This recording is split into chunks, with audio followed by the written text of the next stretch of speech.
war and its consequences. Whatever the pressure on me and others, whatever the noise, I'm going to act in the British national interest in all the decisions that I make. As Trump prepares for his next move in the Iran war, how damaged is NATO and US-UK relations? And I didn't think we'd get here. Look what happened against Denmark. 3 world-class goals to get us here. as the final tickets go on sale, we look ahead to the World Cup.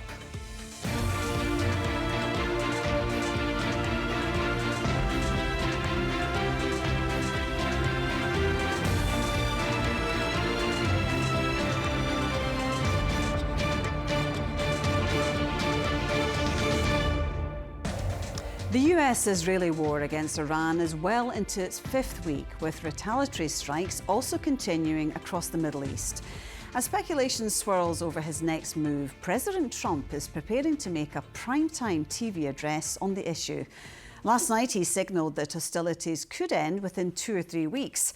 The controversial conflict has opened up deep divisions between Washington and Europe, with Trump and his team berating the NATO military alliance. The Prime Minister today rejected the criticisms of NATO and pivoted towards the EU. Whatever the pressure on me and others, whatever the noise, I'm going to act in the British national interest in all the decisions that I make. And that's why I've been absolutely clear that this is not our war, and we're not going to get dragged into it. It is increasingly clear that as the world continues down this volatile path, our long-term national interest requires closer partnership with our allies in Europe and with the European Union. Well, joining us now from the US city of Detroit is Erol Morkoc, who's a spokesperson for Republicans overseas.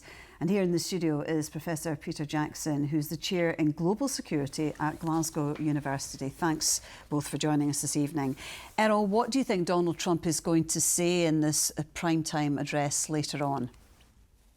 I think he's going to focus on a message that's going to be directed at not a nation-building exercise, but rather targeted neutralization. He's going to highlight the military successes here. Now, to the Georgetown School of Foreign Service, this has been a catastrophe. They don't know what to think. But the way Trump looks at it is much like Cato looked at it, and that's in a historical sense. We're going to destroy the Iranian Navy, which 90% of their large ships have been destroyed, decimate their air force completely, hunt down any and all of those underground missile cities that were created. He's going to elucidate that those became tombs for very many of our enemies, as well as he's going to point out that the nuclear bomb that Iran was trying to get ultimately would have led to the proliferation across the Middle East. That's Qatar, that's Saudi, that's even Turkey, even though they're NATO. That's all sorts of countries that already have backdoor deals to get that. So in the end, you see Iran, who built up these Shahed drones, these ballistic missiles, and this was the same sort of force multiplier they hoped would protect them, just like North Korea has protected them when they have that hammer over South Korea.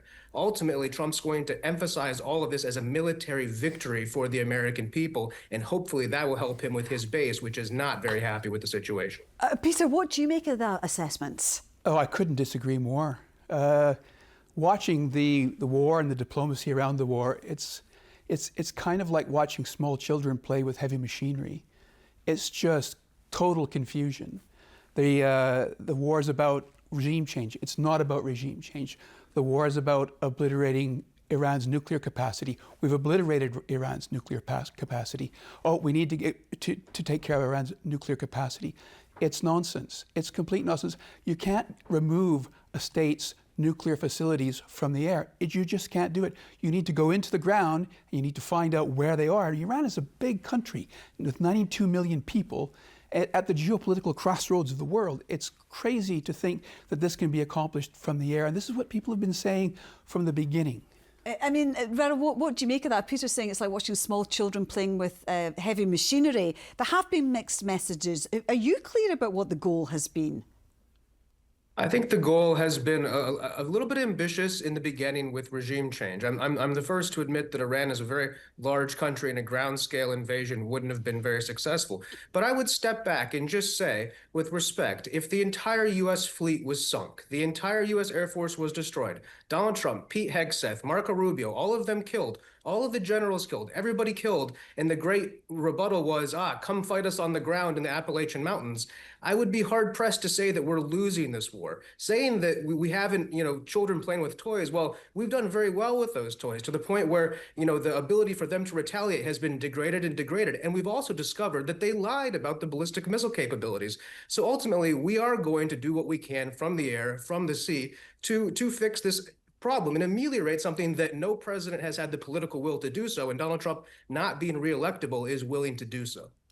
Peter, do you want to come back on that? He's saying that they have made inroads. They have well, the made idea a that dent. no president has had the political will to do so. Maybe previous presidents have had the political wisdom not to try, because it's a very, very difficult task that they're trying to do.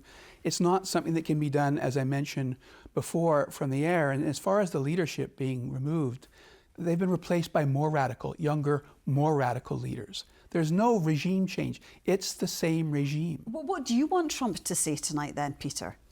I have no idea. I mean, I hope he says this is a bad idea. We should dismantle this operation and let's begin serious diplomacy to reopen the Straits of Hormuz. But I don't think he can do that politically. I don't think he can open himself up to that kind of criticism to say that it was all really for nothing. And meanwhile, Erol, I mean, he's severely having a go at NATO. How damaged is NATO, Erol? And will America stay in it? I mean, I think it would be very difficult legislation-wise for you to come out, wouldn't it? Oh, it wouldn't be extractable, but I would point to everything that Donald Trump has done to disparage NATO has caused NATO to increase its funding and become a more cohesive unit. While the Americans fight Europe's war on the border in many ways with our dollars and weapons against Russia, while Europe buys oil from Russia, and we see the sort of ineffective ability of NATO to coalesce around the United States, this is just Trump further prodding and probing and seeing what they can get out of the alliance. Ultimately, though, America would not withdraw from NATO. Trump's disappointment is a little bit of political gamesmanship. This isn't exactly NATO's war. Turkey shot down 2 ballistic missiles and didn't invoke the article required. So ultimately, no, I think what happens whenever Trump takes a shot at NATO, NATO becomes even more cohesive and stronger. And Trump always points to that, and the Secretary General of NATO has often admitted it, as he does call him daddy. Peter, is this a clever ploy to get NATO to up its game? Well, I think it is true that the things that Donald Trump has said about NATO have concentrated minds in Europe, and that was long overdue. I agree with that. But let's remember, less than 2 months ago, the President of the United States was talking about invading the sovereign territory of a NATO member state, its closest ally in Europe, Denmark. The damage that's been done to NATO has already been done, and it's going to take a long time to recover and repair it. And it's mainly going to be, I think, a European task, because the level of trust that has been destroyed as a result of all this will take years, if not decades, to rebuild. And Erol, where does this all leave US-UK relations, our special relationship? Well, I would point out here that this is a catastrophe for the UK. You have an Anglophile from a generation, sort of the last American aristocrat, somebody who has a deep respect for the cultures and traditions, somebody whose mother is an immigrant from Scotland. Every other country, if they had, or kingdom, would leverage this, would use this for their benefit. But the British people have been very, very negative towards Donald Trump, as opposed to using the soft power and very well-pointed diplomacy that you guys are famous for to manipulate him for your own good. So I would say that the special relationship is forever enshrined because of the Five Eyes and military partnerships. But the British populace has a small window of economic cooperation that they shouldn't give up here, because Donald Trump very much wants to make a deal. He very much doesn't like Keir Starmer's politics, and he thinks he probably would be dealing with someone else. But I would say that the U.S. and UK relationship is strong because we butt heads, because you stand up to us and say no to us, because we aren't just vassal states. We have a respect for each other. And I think that healthy relationship shows, even though it doesn't go in our favor how we would want it this way, we still have to respect your sovereignty. And then maybe when there's a new prime minister, we'll find a more favorable outcome. Okay, what do you think? Where do you think it leaves our special relationship? If Donald Trump is an Anglophile, I'd hate to see what an Anglophobe would do to the special relationship. The special relationship has not been special for decades. It's not special. It's all about, at least with Donald Trump in the White House, it's all about transaction. And anyone who thinks differently is fooling themselves. Okay, and of course the King is going out very shortly. We'll have to wait and see whether that improves things or not. Erol in Detroit and Peter, thank you both very much indeed for joining us.